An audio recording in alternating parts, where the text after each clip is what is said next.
Problems కూడా వస్తూ ఉన్నాయి. ఏంటి ప్రాబ్లమ్స్ అంటే మెయిన్ ఏంటంటే మనకి హెల్మెట్ లేకుండా టూ వీలర్ చేయడం అనేది చాలా ప్రమాదం. అది ఎవరి కోసం కాదు, పోలీసుల కోసం లేకపోతే రెవెన్యూ వాళ్ళ కోసం లేకపోతే ఆర్టీ వాళ్ళకి అడుగుతారని కానీ కాదు.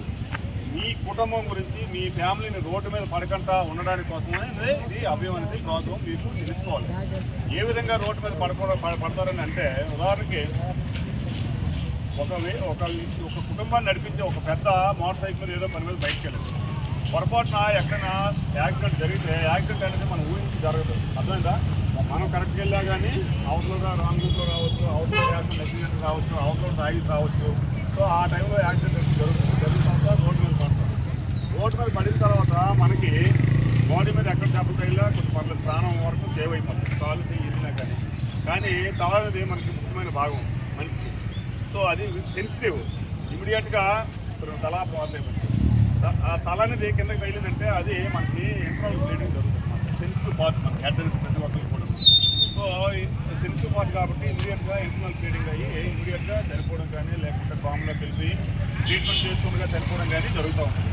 సో మనకి టూ వీలర్స్లో చనిపోయిన వాళ్ళు 100 మంది చనిపోతే, టూ వీలర్ యాక్సిడెంట్లో కొంతమంది 100 టూ వీలర్స్ యాక్సిడెంట్లో చనిపోయి ఉంటే 100 మందిలో 90 మంది ఎందువల్ల చనిపోతున్నారంటే హెల్మెట్ లేనందువల్ల మాత్రమే. అర్థమైందా? 90 మంది అనాలిసిస్ చూసుకుంటే దగ్గర 90% హెల్మెట్ లేనందువల్ల చచ్చిపోతున్నారు. ఏంటంటే హెల్మెట్ ఉండడం వల్ల సేవ్ అయినది అనమాట. కాళ్ళు చెయ్యి లేకపోతే బొమ్మకాయలు అవి ఉంటాయి, సేవ్ అవుతుంది అనమాట. సో అందుగురించి హెల్మెట్ ధరించడం చాలా ఉపయోగం. ఎందుకంటే ఇప్పుడు మోటార్ సైకిల్ తీయొద్దంటే మనం చిన్న పిల్లల నుంచి 10th క్లాస్ పిల్లల నుంచి కూడా మోటార్ సైకిల్ తీసేస్తారు.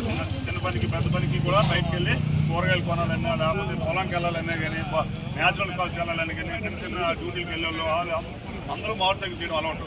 సో అందుగురించి దయచేసి అందరూ కూడా తీయండి, మోటార్ సైకిల్ తీయండి. కాదనట్లేదు, హెల్మెట్ పెట్టుకోండి. హెల్మెట్ పెట్టుకుని మీ ప్రాణాలు కాపాడండి. ఎందుకంటే మీరు పొరపాటున ఏదైనా జరిగి ఏదైనా చనిపోతే ఆ ఫ్యామిలీని ఇంకా రోడ్డు మీద పడినట్టుగా ఎంత ఉన్నతంగా బతికిన ఫ్యామిలీ అయినా కానీ ఆ కుటుంబాన్ని పోషించే యజమాని చనిపోతే మీకు రోడ్డు మీద పడిపోతుంది ఫ్యామిలీ మొత్తం, భార్య కానీ తల్లిదండ్రులు కానీ.